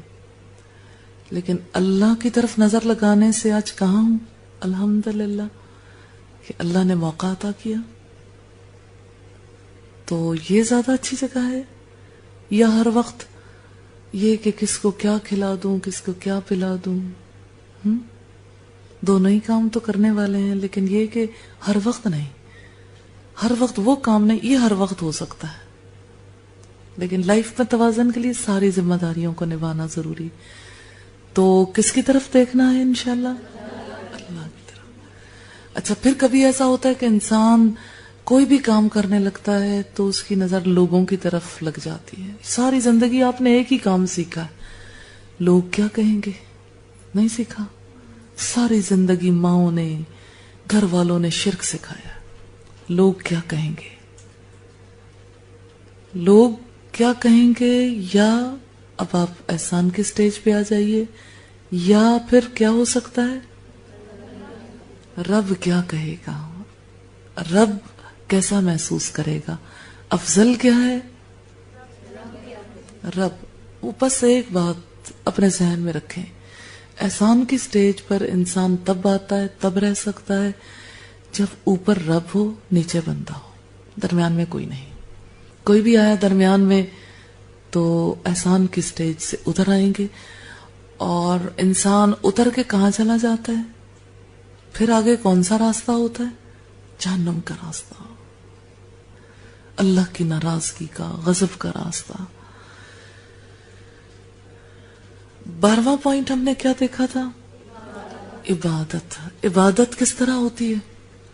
آپ نماز پڑھتے ہیں, نماز میں کس چیز کا استعمال ہوتا ہے؟ زبان اور اعضاء اور قلب. تو آج ہم ان کے بارے میں پہلے بات کریں گے. نمبر 1, قلب. بات دل کی ہو, اعضاء کی ہو یا زبان کی, تینوں میں یہ قدرے مشترک ہے. آپ اخلاق کی طالبات ہیں, الحمدللہ. خلق سیکھنا ہے تو پہلے یہ جاننا ہوگا کہ انسانی زندگی میں قلب کی کیا حیثیت ہے, انسانی زندگی میں اس کے جوارح اعضاء کی کیا حیثیت ہے, اس کی زبان کی کیا حیثیت ہے. اگر دیکھیں تو انہی 3 کا مجموعہ ہے نا بنیادی طور پر انسان. یا انسان کمیونیکیٹ کرتا ہے اپنی زبان سے, دل میں سوچتا ہے, اور اعضاء سے کوئی نہ کوئی عمل کرتا ہے. اچھا, اگر ہم دیکھیں دل کو, دل کا ایک رشتہ ہے اللہ کے ساتھ, ایک دل ہی دل میں اندر ہی اندر خود اپنے نفس کے ساتھ رشتہ ہوتا ہے. ایک دل کا رشتہ ہوتا ہے مال غیر, دوسروں کے ساتھ. جتنے بھی انسان ہیں ان کے ساتھ ایک تعلق ہوتا ہے. اس کی کیٹیگری ضرور ہوتی ہیں, لیکن 3 چیزیں, 3 حالتیں ضرور ہوتی ہیں. مع اللہ, اللہ کے ساتھ, مع نفس, اپنے نفس کے ساتھ, مال غیر, دوسروں کے ساتھ. چلیے اب آپ اپنے قلب کی کیفیت بتائیے, اس وقت اللہ کے ساتھ کیسا تعلق ہے؟ ہم ذرا سیکھنا چاہتے ہیں نا, دیکھنا چاہتے ہیں اللہ کے ساتھ اس وقت کیسا تعلق ہے. اچھا, ماں اللہ لگ رہا ہے. اچھا, اور اپنے اپنے دل کی حالت بتائیں. دل کی حالت پتہ کیسے بتائیں گے کہ جو کچھ آپ سن رہے ہیں, یہ ساری باتیں سنتے ہوئے, دیکھتے ہوئے, ماحول کے اندر رہتے ہوئے اللہ سے میں کیا بات چیت کر رہی ہوں. مع اللہ. آپ اگر اسے فزیکلی دیکھیں نا تو دیکھیں ایک چیز کا ہونا الگ معنی رکھتا ہے. مثال کے طور پر یہ مائک ہے, اس کی یہ لیڈ ہے, لیڈ جا رہی ہے, میرا خیال ہے کہ مکسر میں جا رہی ہے. ایک اس کا تعلق ہے مکسر کے ساتھ, ٹھیک ہے. مکسر سے آگے ایک تعلق ہے کمپیوٹر کے ساتھ, ایک تعلق ہے ہارڈ ڈسک ریکارڈر کے ساتھ, ٹھیک ہے. اب آپ دیکھیں کہ اگر فرض کریں کہ پیچھے سے مکسر آف کر دیں, پھر کیا ہوگا؟ آواز آئے گی؟ نہیں. اسی لیے ہماری زندگیوں سے رب کی آواز نہیں آتی, کیونکہ ہم لیڈ اتار کے ہی رکھتے ہیں. دل ہی دل میں جو رب کے ساتھ بات کرنی ہوتی بات نہیں کرتے. اپنے دل کو سنبھالنے کے لیے ہر وقت رب سے گزارشیں نہیں کرتے. تو قلب کی جو حالت ہے یہ اللہ کے تعلق سے بدلتی ہے. تو ہر ایک چیز کا رشتہ جو سنا ہے, سنتے ہوئے بھی رشتہ ایک اللہ کے ساتھ تو قلب کا رشتہ ہے ہی نا, دوسرا اپنے نفس کے ساتھ ہے, تیسرا دوسروں کے ساتھ ہے, ٹھیک ہے. اب آپ دیکھیے جس وقت ایک انسان غلطی کرتا ہے, غلطی کرتے ہوئے اس کا اللہ کے ساتھ رشتہ رہتا ہے یا ٹوٹتا ہے؟ کٹ جاتا ہے. اور کیا ہوتا ہے؟ اپنے نفس کے ساتھ جو رشتہ ہے وہ کس نوعیت کا ہوتا ہے؟ نفس کہاں جا کے کھڑا ہو جاتا ہے؟ نفس سے امارہ بن جاتا ہے، سرکش نفس. تبدیلی آ گئی نا، چینج آ رہی ہے. ایک بات سے چینج آتی ہے. ایک قول اگر جنت تک لے جا سکتا ہے تو ایک قول، ایک بات انسان کو جہنم تک بھی لے جا سکتی ہے. اچھا آپ دیکھیں، عین اس وقت پر دل پر بھی اثرات مرتب ہو رہے ہیں، بات کے سنتے ہوئے، بات کے کرتے ہوئے، کوئی کام کرتے ہوئے، کوئی کام انجام دیتے ہوئے. انسان 3 حالتوں سے الگ نہیں رہ سکتا. 3 حالتیں ضرور ہی ہوتی ہیں. یہ الگ بات ہے کہ کسی ایک جگہ ہم نے کنیکشن جوڑ کے رکھا ہے، دوسری جگہ کے اتار دیے. لیکن ایک انسان چونکہ سوشل بینگ ہے، سوسائٹی کا ایک فرد ہے، اس لیے اس کا دوسروں کے ساتھ بھی رشتہ رہتا ہے. اس کا رشتہ رب کے ساتھ تو رہنا ہی ہے، اور اپنا وجود تو اپنا وجود ہے. بات سمجھ آئی؟ کیا سمجھ نہیں آئی وہ سوال کریں. یہ بات سمجھ نہیں آتی کہ اللہ کے ساتھ رشتہ کیسے رہتا ہے. دیکھیں، یہاں رہتے ہوئے کون سا لمحہ ہے جب ہم اللہ کی مخلوق نہیں ہے؟ خالق کے ساتھ تو رشتہ ہے. دل تو اس کی 2 کریم انگلیوں کے درمیان ہے. رشتہ تو ہے، تعلق تو ہے. ہمارے بھول جانے سے، اگنور کر دینے سے وہ تعلق رہے گا تو صحیح، حیثیت بدل جائے گی تعلق.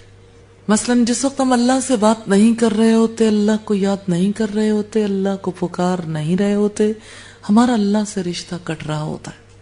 مثال کے طور پر عدیلہ مجھ سے بات کر رہی ہیں، اب آپ کی بھرپور توجہ اگر میری طرف ہے تو یہ رشتہ ہے مال غیر، دوسروں کے ساتھ ایک رشتہ ہے.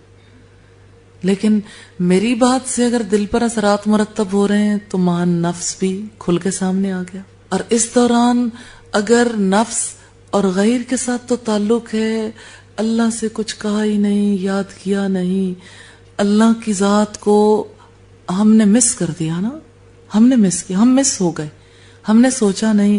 تو اس کا مطلب یہ ہے کہ ہمارا دل اللہ کے ساتھ اٹکا ہوا نہیں ہے، اور دل کے افعال درست نہیں ہیں، رابطے درست نہیں ہیں. دیکھیں جی، سادہ سی بات ہے، کنیکشن 3 ہے. 3 طرف انسان کے کنیکشن جڑے ہوئے رہتے ہیں. اگر ایک بھی کنیکشن اتر جائے تو انسان خراب ہو گیا. یہ بات سمجھ آتی ہے؟ آپ اسے اپنی لائف کے ساتھ نہ دیکھیں کہ میری لائف میں تو ایسا ہوتا ہی نہیں، کنیکشن جو اترے ہوئے، آپ اسے ریالٹی کے طور پر سمجھیں. 3 طرف کنیکشن کی بات کو، ٹھیک اس طرح سے کہ یہ ہے دل. فرض کریں نا ایک انسان ہے، اس کے قلب کا معاملہ ہے. اب آپ دیکھیں کہ اس کا ایک تعلق جو ہے ایک طرف جڑا ہوا ہے اللہ کے ساتھ. اب یوں کر لیں، ایک طرف اللہ کے ساتھ تعلق ہے، ایک طرف اس کا اپنے ساتھ تعلق ہے، ایک طرف اس کا تعلق ماحول کے ساتھ. روشنی نہیں آ رہی، مثلا یہ دیکھیں روشنی آ گئی نا، اس کا مطلب ہے مال غیر تعلق قائم ہو گیا. ٹھیک ہے، یہ دیکھیں مال غیر کنیکشن ٹوٹ گیا. اینٹی سوشل بیہیویئر جن کا ہوتا ہے نا، اینٹی سوشل لوگ جو ہوتے ہیں وہ اپنا بلب آف کر کے رکھتے ہیں، ہر بات کو اپنی ذات تک لمیٹڈ. ٹھیک، اب آپ دیکھیے یہ مال غیر کنیکشن ختم ہوا، اس کا پتہ لگا. اچھا اب آپ دیکھیں اس کا اپنی ذات کے ساتھ تعلق ہے. اگر پیچھے سے لائٹ کے ساتھ کنیکشن ختم ہو جائے، اس کا مطلب یہ ہے کہ اصل سورس سے اس کا رابطہ کٹ گیا. اگر اصل سورس سے رابطہ کٹ جائے، ہم اس کا معاشرے سے بھی صحیح رابطہ قائم نہیں کر سکتے، ارد گرد والوں سے، کیونکہ جہاں سے روشنی لینی ہے روشنی لی نہیں، نہ یہ خود روشن ہوا نہ کسی کو روشنی دی. اب کلیئر ہو گئی بات؟ لائٹ کون ہے؟ نور، اللہ. ہم نے یہیں سے بات شروع کی نا، اللہ نور السماوات والارض، اللہ زمین اور آسمان کا نور ہے. تو اللہ کے ساتھ جب ایک انسان کے دل کا رشتہ کٹتا ہے تو دل میں روشنی نہیں آتی. اللہ کے ساتھ رشتہ کٹتا ہے تو ماحول بھی روشن نہیں ہوتا، ماحول سے تعلق بھی خراب ہو جاتا ہے. اب کلیئر ہو گئی بات؟ ہاں یہ اچھا سوال ہے. مثال کے طور پر جیسے میں بات کر رہی ہوں کہ اللہ سے رشتہ کٹتا ہے تو انسان کا نہ تو اپنے آپ سے رشتہ درست رہتا ہے نہ ماحول سے. فوراً ایک انسان کہے یا اللہ میرا رشتہ اپنے سے کٹنے نہ دینا، یا اللہ میرا رشتہ اپنے سے جوڑ کے رکھنا. کنیکشن جڑ گیا نا. اچھا پھر اگر دیکھا کہ اپنے آپ کا رشتہ خراب ہو رہا ہے، یا اللہ مجھے میرے نفس کے حوالے نہ کرنا، تیرے سے تعلق کٹ گیا تو میں تو پھر نفس سے گائیڈ لائن لینا شروع کر دوں گی، اور یا اللہ مجھ سے میرے ماحول کو جہاں کہیں میں ہوں وہاں پر روشنیاں پھیلا دینا. یہ بات کلیئر ہو گئی کیسے انسان اللہ کے ساتھ رشتہ جوڑ کے رکھتا ہے تو اس کی زندگی درست ہوتی ہے. تو یہ معاملہ کسی ایک بات کا نہیں ہے، ہر وقت یہی تعلق ہے بندے کا رب سے. ہر وقت کی دعائیں، ہر وقت کی یاد. اللہ کے ساتھ رشتہ کٹتا ہے تو پھر دو رشتے رہ جاتے ہیں، ایک اپنے نفس کے ساتھ اور ایک دوسروں کے ساتھ. روشنی نہیں آ رہی. اب دیکھیں یہ اگر پیچھے سے رشتہ کٹ گیا نا لائٹ سے، اب آپ مجھے یہ بتائیں کہ یہ یہاں سامنے پڑا ہوا ہے اور یہ دیکھیں آپ ماورا کے اور میرے درمیان حائل ہو گیا. اب ماورا کیا دل چاہتا ہے، اس کا کیا کریں؟ ہاں اس کو ہٹا دیں، اس کا کیا فائدہ، کیونکہ یہ بیکار ہو گیا. حالانکہ اس کا اپنے نفس کے ساتھ رشتہ ہے، جلنے کی صلاحیت رکھتا ہے، ماحول کو بھی درست کر سکتا ہے، لیکن ماحول والے کہتے ہیں پھینک دو، الگ کر دو، کنیکشن ٹھیک کر دو. یا تو یہ پیچھے سے کنیکشن اس کا جڑ جائے یا پھر اسے اٹھا دیں، اس کا کوئی فائدہ نہیں ہے. تو دیکھیں ایک لیمپ کو ہم اٹھا کے پیچھے رکھ دیتے ہیں، اور اگر اللہ ہمیں ہی پیچھے کر دے، ایسے اللہ انسانوں کو بدل دیتا ہے. قرآن پاک میں آتا ہے نا کہ اس طرح ہم قوموں کو بدلتے رہتے ہیں، ایک کی جگہ دوسرے کو لے آتے ہیں. آپ نے اپنے رب سے کیا بات کی اس دوران؟ بات کی ہے رب سے؟ ہاں جی کیا؟ ہاں یا اللہ ہمیں ان لوگوں میں نہ کرنا، ہمیں اپنے ساتھ جوڑے رکھنا. ہاں جی یا مقلب القلوب ثبت قلبی علی دینک. جی اللہ مجھے اپنے ساتھ جوڑے رکھنا. اب مجھے یہ بتائیں کہ دل بدل رہا ہے؟ کلیئر ہوتا ہے نا کہ دل کیسے بدلتا ہے، دل کے حالات کیسے بدلتے ہیں. دل کا رشتہ اللہ سے جڑتا ہے پھر دل بدلتا ہے. رشتہ کاٹ دیں ہم. وَيَقْطَعُونَ مَا أَمَرَ اللَّهُ بِهِ أَن يُوصَلَ، وہ اس رشتے کو کاٹ ڈالتے ہیں جسے جوڑنے کا اللہ نے حکم دیا. تو اللہ نے ایسے لوگوں کے بارے میں کیا کہا ہے؟ یہ کون لوگ ہیں؟ اولئک هم الخاسرون. خسارہ کیا ہے؟ ساری زندگی خراب ہو گئی. نقصان نقصان نقصان میں نہیں رہنا. اللہ کا تعلق بچاتا ہے. تو بس سنتے ہوئے آپ دیکھیں آپ کی سماعت، آپ کی بصارت اور آپ کا دل کام آتا ہے ایسے اللہ کے تعلق سے کام کا ہو جاتا ہے. ہاں ایسے کام کا ہوتا ہے. یہ معاملہ انسان کے قلب کا ہے. اس کے اوپر ابھی مزید بات چیت کرنے کی ضرورت ہے، انشاءاللہ ہم بات چیت کریں گے. اور یہ معاملہ انسان کے جوارے کا بھی ہے. اعضاء جب عمل کریں، مثلا دیکھیں آپ نارملی غفلت کیسے ہوتی ہے. میں نے یہ پین اٹھایا، پتہ ہی نہیں پین اٹھایا، رکھ دیا. اگر انسان سوچے نا رکھ دیا. انسان کوئی بھی کام کرے، یہ دیکھیں پین اٹھاتے ہوئے کوئی بات ذہن میں آنی چاہیے. اب آپ دیکھیے کہ اعضاء کام کریں تب بھی ایک رشتہ اللہ سے جڑے، ایک رشتہ اپنے آپ کے ساتھ اور ایک ماحول کے ساتھ. جہاں کہیں آپ اخلاقی خرابیاں دیکھیں گے، جہاں کہیں ڈیلنگز میں خرابی ہوگی، وہاں پر یہ ترتیب خراب ہو جاتی ہے، کنیکشنز نہیں جڑے ہوئے ہوتے. یہ بات سمجھ آئی؟ اب ہم دیکھیں گے اب عدیلہ والا کوشچن. عدیلہ کا نام عدل سے ہے نا. عدل کسے کہتے ہیں؟ ہاں ہر ایک کو اس کا پورا پورا حق دے دینا. اب آپ دیکھیے مثلا میں قلم اٹھاؤں لکھنے کے لیے اٹھاؤں، اب میں نے اٹھایا لکھنے کے لیے، اب کیا ہے مع اللہ رشتہ کیسے جڑنا چاہیے؟ کیا سوچا ہے ذہن میں؟ یا اللہ تیرے لیے اٹھائے، تیری بات لکھوں گی، یا اللہ تو میری اصلاح کر دینا، صحیح استعمال کرنے کی توفیق دینا. اب دیکھیں اس دوران انسان کا ذہن کچھ نہ کچھ تو سوچے گا نا. اب دیکھیں آپ کیا سیکھ رہے ہیں؟ کنسنٹریشن، توجہ. اور توجہ کس طرف ہے؟ اللہ، توجہ اللہ. اسی سے اخلاص پیدا ہوتا ہے، خلوص اس چیز سے انسان کے اندر آتا ہے. ہر چیز کا رخ اللہ کی طرف موڑ دے. اب آپ دیکھیے کہ اعضاء کا دوسرا تعلق کس سے ہوتا ہے؟ اپنی جان کے ساتھ، اپنے نفس کے ساتھ، مان نفس. تو اس قلم کو میں نے اٹھایا، میرے ساتھ اس کا کیا تعلق ہے؟ کہ میں اس کو استعمال کروں, استعمال کرتے ہوئے پھر مع اللہ رشتہ جوڑ دوں اللہ کے ساتھ. اور مع الغیر کیا تعلق ہے؟ جہاں میں لکھوں میرے لکھنے کی وجہ سے نہ نوٹ بک خراب ہو, نہ ارد گرد والے تکلیف میں آئے. پورا ماحول ہے نا مع الغیر. غیر میں کیا ہوتا ہے؟ ساری انوائرمنٹ میں میرے اس فعل کی وجہ سے خرابی نہ آئے. خرابی کیسے آتی ہے؟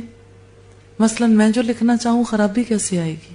میں لکھوں, میں لکھتے لکھتے یہ پوائنٹر میں نے کھلا چھوڑا اور ایسے ہی پوائنٹر میں نے کسی کے کپڑوں پہ رکھ دیا, کسی کے اسکارف پہ رکھ دیا. خرابی آتی ہے؟ کیسے؟ ہاں, دوسروں کے کپڑے خراب ہو گئے. اور کیسے خرابی آتی ہے؟ بے دھیانی میں نا ٹک ٹک ٹک ٹک. یہ کیا ہے؟ یہ غفلت ہے. دیکھا نا آپ نے, یہ جو ہے نا مع الغیر, یہ کنیکشن کا درست نہ ہونا ہے. ہم نے ایک چھوٹی سی پین اٹھانے کی مثال لی. فرض کریں کہ ایک انسان نے کوئی کام نہیں کرنا, ایسے ہی کسی چیز کو اٹھا کے کھیلتا رہا, ادھر سے پکڑا ادھر رکھ دیا, ادھر سے پکڑا ادھر رکھ دیا. لاشعوری عمل ہے نا.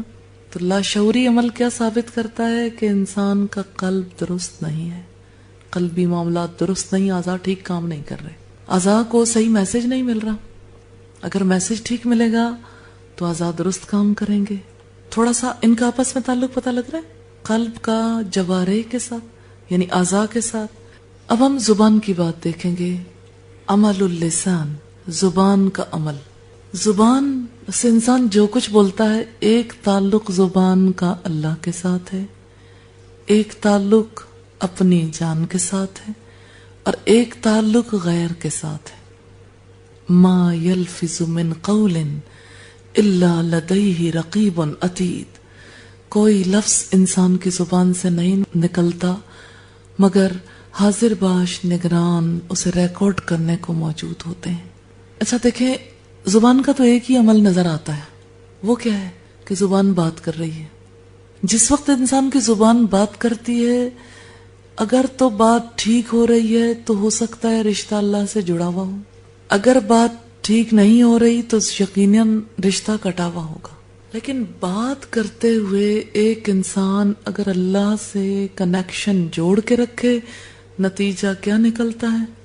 ایک انسان جو لفظ بھی نکالے گا سوچ سمجھ کے نکالے گا. آپ میں سے کبھی کسی نے یہ بات کہی ہے کہ یہ بات تو میں نے ایسے ہی کر دی تھی؟ اچھا, کتنی باتیں ہوتی ایسے ہی کر دیتا ہے انسان, اور سارے لوگ کہتے ہیں واقعی اس نے ایسے ہی کر دی تھی. کوئی کسی کو نہیں پکڑتا کہ تم نے ایسے ہی کیوں کر دی بات. تو عمل اللسان جو ہے نا, یہ اتنی بڑی چیز ہے, اس کی وجہ سے دوسروں پر اچھے اثرات بھی بہت مرتب ہو سکتے ہیں, برے بھی. مثلا زبان کھلی تانا دے دیا, مع الغیر تعلق صحیح ہے یا غلط؟ غلط ہو گیا. زبان کھلی غیبت کر دی, زبان کھلی اور زبان نے کسی کو برا بھلا کہنا شروع کر دیا. اب آپ دیکھیں عین اس موقع پہ دل میں کیا ہوتا ہے؟ اس نے کام ہی ایسا کیا کہ مجھے زبان ایسے کھولنی پڑی. اپنے آپ کو حق پہ لے آتے ہیں. کیوں؟ آپ نے اپنے نفس سے فیصلہ لیا, آپ زبان کا استعمال کرتے ہوئے اللہ کے ساتھ تعلق کو کاٹ بیٹھے, تیشہ چلا دیا. زبان کا ایک تعلق عین بات کرتے ہوئے بھی اللہ کے ساتھ جڑا ہوا ہو تو زبان غلط نہیں بول سکتی. زبان کا تعلق نفس کے ساتھ کیسے جڑا ہوا ہوتا ہے؟ مع نفس. یہ بات سمجھنے والی ہے. مع نفس کیسے جڑا ہوا ہوتا ہے؟ دل کے ساتھ, قلب کے ساتھ, اپنے آپ کے ساتھ. زبان وہی کچھ کہتی ہے نا جو ہمارے اندر ہوتا ہے. ایک انسان کس طرح سے غلط بات کر کے اپنے دل پہ داغ لگواتا جاتا ہے, نفس پہ دھبے داغ. ایک تو یہ کام ہے. پھر زبان کا درست استعمال کر کے قلب کو کیسے بچاتا جاتا ہے. ایسا ہوتا ہے نا, دل بچتا ہے, لیکن ہم زبان سے جو کچھ بھی نکالتے ہیں ایک کنیکشن پیچھے ہمارے قلب کے ساتھ جڑا ہوا ہے, سوچنے سمجھنے کی صلاحیت کے ساتھ. وہی کچھ بولتے ہیں جیسا پیچھے کنیکشن لگا ہوا ہے. تو یہ تین چیزوں کی بات سمجھ آ گئی. ہم نے آج کیا تین چیزیں دیکھی ہیں نئی؟ قلب, اعضاء کا عمل اور زبان کا عمل. تو تینوں میں تین تین کون سی چیزیں خاص ہیں؟ مع اللہ, مع نفس اور مع الغیر. یہ کلیئر ہو گئی باتیں؟ آج غور کریں گے مزید, پھر ہم ڈسکس کریں گے انشاءاللہ. کیا سیکھا آج؟ کیا پتا چلا؟ فائدہ ہوا یا نقصان ہو گیا؟ فائدہ. کیا سیکھا؟ کیا فائدہ ہوا؟ اللہ سے تعلق بنانے کا پتا چلا ہے، کب کس وقت کیسے بنانا ہے پتا چلا، اور پریکٹس بھی کر لی. الحمدللہ پریکٹس کی ہے. ہاں جی. مجھے کافی عرصے سے پرابلم تھا کنسنٹریشن کا، یعنی اللہ کی طرف کنسنٹریشن ہوتی بھی تھی تو ارد گرد توجہ چلی جاتی تھی، اور ایسا بہت ہوتا تھا. ایون اللہ کی طرف سوچتے سوچتے میں کہیں اور ہی نکل جاتی تھی. تو الحمدللہ اب اس کی پریکٹس کرنے سے، اور ایک چیز لٹرلی پڑھ لیں لکھ لیں تو اس کا زیادہ فائدہ ہوتا ہے. یعنی ویسے ذہن میں اگر آئیں تو وہ اور ہوتا ہے، لیکن اگر کوئی بتا دے تو بہت اچھی ہیلپ ملتی، اور الحمدللہ ملی. آج آپ کا جو کام ہے نا وہ یہ ہے کہ آپ نے انشاءاللہ اپنی اپنی نوٹ بک پہ نا یہ جو کنیکشنز ہیں نا اس کی کوئی پکٹوریل فارم بنانی ہے، اپنی مرضی سے جیسے مرضی بنا لیں.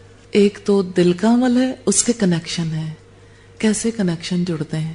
جیسے آپ اپنے لیے سیٹنگ کریں گے نا ویسی سیٹنگ مائنڈ میں ہوگی انشاءاللہ. اور اسی طرح سے ایک اعضاء کا عمل ہے اور ایک زبان کا عمل ہے، بنائیں گے انشاءاللہ. چلیے ٹھیک ہے. ہاں جی میڈم میں یہ سوال کرنا چاہ رہی تھی کہ ابھی آنسوؤں کا سلسلہ جو ہے، میں اسی کے سلسلے میں بات کرنی تھی کہ ایسا ہوتا ہے کہ اللہ کے ساتھ تعلق کچھ لمحات کے لیے بنتا ہے تو بہت آنسو آتے ہیں، لیکن جیسے ہی وہ کیفیت آنسوؤں والی ختم ہوتی ہے تو دل ایسے خالی فیل ہوتا ہے کچھ ہی لمحات کے بعد. انسان ایک وقت میں اللہ کی ذات کو بہت زیادہ فیل کرتا ہے، آنکھ آنسو بہاتی ہے، پھر ایسا ہوتا ہے کہ وہ کیفیت نہیں رہتی. یہ ایک نیچرل بات ہے، لیکن خالی ہو جانے کی جو کیفیت ہے اس کی وضاحت ضرور کرنا چاہوں گی. جس وقت انسان کے آنسو بہتے ہیں وہ موقع ہوتا ہے ایک انسان اپنے لیے زیادہ سے زیادہ اس تعلق سے فائدہ حاصل کر لے. عین اس موقع پر دعائیں، عین اس موقع پر زیادہ اذکار کرنے کی ضرورت ہوتی ہے، زیادہ استغفار کرنے کی ضرورت ہوتی ہے، اللہ سے مانگنے کی. جھولی بھریں گے تو بھر جائے گی. اور اگر آپ بہتے پانی کو یوں ہی بہنے دیں گے تو آپ کے برتن میں، آپ کے ظرف میں کچھ بھی نہیں آئے گا. بہتے پانیوں کے کنارے کنارے نہیں کھڑے ہونا، اس سے اپنے ظرف کو بھر لینا ہے، لے لینا ہے. حصہ انسان اسی طرح لے سکتا ہے کہ عین اس موقع پر اللہ کو کثرت سے یاد کرے، عین اس موقع پر انسان اللہ سے استغفار کرے، عین اس موقع پر اللہ سے زیادہ مدد مانگے، زیادہ دعائیں کرے. باقی جہاں تک اس بات کا تعلق ہے کہ کیفیت ایک سی نہیں رہتی، تو اگر ہمیشہ ہی ایمان کی ایسی کیفیت رہے تو فرشتے مصافہ کریں. حدیث یاد آتی، فرشتے جو ہیں آگے بڑھ کر سلام کریں. تو ہمیشہ ایک جیسی کیفیت نہیں رہتی، یہ تو سچ ہے. لیکن خالی ہو جانے کا عمل جو ہے اس کے لیے پیچھے جا کے آپ خود سوچیں کہ آپ نے یا تو آنسو بہائے ہوں گے کسی ٹیمپریری جذبے سے، یعنی کنیکشن فٹ نہیں بیٹھا، وقتی طور پر ایک تاثر تھا جس میں شعور کا دخل کم تھا، متاثر ہونے کی بات زیادہ تھی جس کی وجہ سے آنسو بہے. تو آپ تاثر کو شعوری بنا لیں، ریزننگ کریں، دعائیں کریں، انشاءاللہ کیفیت میں فرق آئے گا. سبحانک اللہم و بحمدک نشہد ان لا الہ الا انت نستغفرک و نتوب.